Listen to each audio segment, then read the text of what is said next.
Reflection, Chapter 13. Mulan dove into the rose bushes, grappling for the bronze spade that Miang Po had discarded. To her relief, it was still there. Quickly, she tossed it to Shang. "Demons!" she shouted, coming from the pond. "Help Shishi!" As the captain hacked at the trees, freeing Shishi branch by branch, Mulan wrestled against the rose bushes, which had also come alive to attack her. Their stems hissed like snakes and entwined around her ankles. She glanced quickly to the pond, taking note of the demons who had emerged. There were dozens of them, as many as that could fit in the pond. They looked different from the guards she'd met at the Bridge of Helplessness. These demons looked like wolves, and they wore battle armor just like hers. They were soldiers trained to kill. Mulan gulped, scanning their surroundings. No cannon to fire this time, and no snow to create an avalanche. I don't even have my sword. She kicked away the roses and hurried back toward Shishi. The line was almost free from the trees, but one stubborn tangerine tree held on. Its branches wrapped around Shishi's neck, trying to choke him. While Shang cut at the branches, Mulan pulled Shishi out of the tree's clutches by his tail, a rescue the guardian didn't seem to appreciate. "I hate trees," Shishi snarled at the garden, shaking his mane until the cords pulling his jade pendant untangled. "That was Miang Po? We know." "What a fool she made out of me," Shishi huffed. "I'll never live this down with the other guardians if they find out. And to think, I was the one who warned you all to—" This wasn't the time for Shishi to pour out his anger at the Lady of Forgetfulness, or grieve at how quickly he'd fallen into her trap. Mulan pulled on his mane. "Ow, what are you— Run!" urged Mulan. Then she took her own advice and sprinted away from the pond. Shang held the spade over his shoulder as he ran beside her. Even though he was a spirit, sweat dribbled down his temples. "How many?" "What?" She bolted to keep up with Shang and Mulan. "Don't tell me you're all afraid of a few plants," he huffed. "Those trees barely scratched me.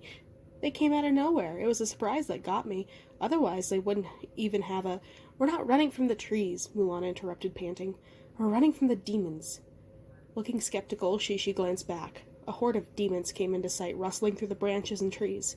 Some looked like wolf demons Mulan had seen emerge from ponds, and others looked more human, but with red or yellow skin. From her glance back, Mulan saw yellow teeth, bloodshot eyes, fur, and scales. The wolf demons were fastest. Even though they ran on 2 feet like humans, they bared glistening fangs. They held the charge, sniffing and howling as they ran. Shishi's eyelids peeled back with alarm. He raced to the front of the line, his powerful legs springing off the brick path. "Hurry, Li Shang, hurry, little soldier. Pick up those puny legs, or you'll end up as dinner." Mulan clenched her jaw, but Shishi's threat worked. She ran faster. Not that it mattered. The wolf demons quickly gained on them, and the others not far behind. I say we fight," Mulan said, already nearly out of breath. "We can't run forever." 3 against 30, Shang calculated between breaths. "We fought against worse." Mulan slowed down, forcing the encounter. Shishi scraped his feet against the bricks. "What are you doing?" he cried. "You cannot kill demons, but they kill you." Mulan didn't respond. They couldn't outrun a mass of demons, especially demons who knew the territory better than they did. They had no choice, and she knew Shang agreed. "You take this." Shang passed Mulan the bronze spade. He raised his fist, pale blue like the rest of them. "Separate the wolf pack from the rest of the demons, or else we'll have to fight 30 at once." Mulan nodded once to show she understood. Then the wolves charged at them, and they were fast and vicious and strong, but Mulan and Shang were ready. Mulan thwacked the first demon on the head. Behind her, Shishi swung his heavy jade pendant at one, then bit a next one with his sharp teeth. He pounced and jumped, lobbying his enemies off the bricks and onto the gardens where Miang Po's trees patiently waited to strangle their next prey.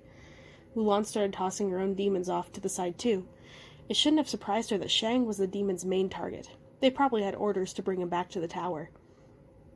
Shang had managed to retrieve the weapons of his own, but that didn't deter the demons from surrounding them. They howled, jabbing at him with their spears to force him to back off the path so the trees might have him. Mulan started towards Shang, but the captain didn't seem to need any assistance. He frowned at the 6 wolf demons, then gripped his spear and sword in one hand, points at each end. With the weapon at his waist, he spun, swiping at the demons in a whirlwind the moment they attempted to attack. One particularly smart, or lucky, wolf demon leapt and managed to grab the end of Shang's spear with his teeth. Mulan struck him with her spade and pushed him toward the hungry trees. Shang shot her a look of thanks. 20 more to go, are you ready? She nodded. Shang pressed his back against hers and raised his weapons. Together, then. The red-skinned demons charged. They were stronger than her, but she was smarter. Mulan countered their spears with her spade and used her smaller size and nimbleness to evade their attacks, feinting and then ducking to swipe at their ankles, while Shang often delivered the crushing blow.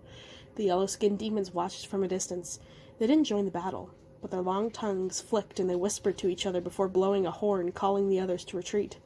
Mulan's hands were raw from clutching a spade tight, but she kept it at her side, watching the demons run off. Is it over? I doubt it, Shang said through his teeth. We'll be doomed if we stay here, Shishi grunted. Demons cannot die, not by the hand of a ghost or a mortal anyway. We've wounded them, but they'll regenerate. At least we've brought ourselves time before some more appear. He was right. War drums pounded. They sounded far away, but close enough that the bricks under Mulan's feet quivered. The bushes on to their sides rustled, and the tree's arms stretched and crawled across the tall grass. The ground shook. Thump, thump, thump, with a weight of hundreds of demon soldiers. Run, Shishi ordered. This time Mulan didn't argue. She sprinted. The brick path ends just ahead, Shang shouted. It must be the end of Miangpo's domain. The path disappeared, and the scenery abruptly changed. Gone were the tangerine and lemon trees, the pleasant fragrance of peonies and plum blossoms. The grass under their feet turned to black rock, and the sky deepened into a dark crimson, with a thick fog obscuring what lay ahead of them. Suddenly, Shang halted. He reached for Mulan, but his fingers went through her arm. Stop him, he yelled at Shishi. The lion lunged in front of Mulan, blocking her way before she went any further. Her breath caught in her lungs. She'd nearly run off the edge of a cliff. To her shock, she dropped the spade and tumbled down, bouncing against the cliff before it snapped over one of the jagged rocks protruding from the water below. Mulan winced, watching the spade's bronze pieces sink into the black, murky water. If not for Shang and Shishi, that would have been her. This is as far as we go, Shishi said. We can't fight them off again. 30 demons is one story. Against 100? Mulan clenched her fist. She couldn't lose to King Yama, not after finding Shang. She'd promised she'd save him. There has to be a better way. I can make the jump, said Shang. So can Pang. This is the river of hopelessness, Shishi said sharply. No one is diving into it. We don't have a choice, Shang argued. More than ever, she was grateful for Shang's training. Thanks to her speed, they were at least 100 strides ahead of the demons. Still, it was impossible not to hear the demons catching up. A war drum thudded around from their army, out of sync with their thumping footsteps and clashing spears.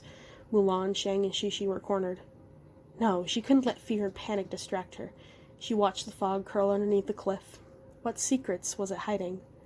Mulan glanced behind her shoulder to see if the demons were getting closer, but she suddenly saw their way out instead. Above the fog, just under the moon, was a silver mountain. The slope of the mountain was gentle enough to climb easily. She couldn't see the other side of the mountain, but that didn't matter.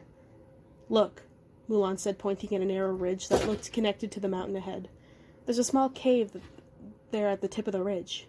She squinted. And light inside it. Could it be a tunnel that leads to the mountain with the silver grass? Shang was taller than she was and had a better view of what lay beyond the cave. I don't think it's grass on that mountain. It looks more like a cemetery. You think those are graves? Shishi asked darkly. Look again.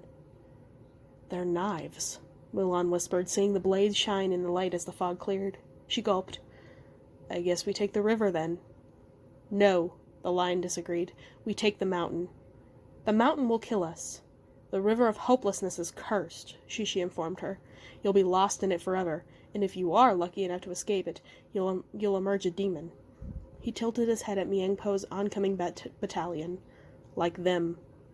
Mulan relented. There wasn't time to weigh the choices. Fog and mist cloaked the mountain, obscuring the path toward it, but as Mulan waded through the fog, careful not to misstep and fall off the cliff, she found the narrow cave ahead. She yanked away the moss, blocking the cave's mouth. The tunnel inside was so tight they would have had to enter sideways, one at a time. That at least should slow the demon, she thought. You two go first, she said to Shang and Shishi. The demons were coming, and she'd lost Mianpo's bronze spade to use as a weapon. She took the spear from Shang's hands. "Wait," said Shang. "What are you—" "It's you they're after, not me." "Go," Shishi barked after Shang. "We waste time by arguing."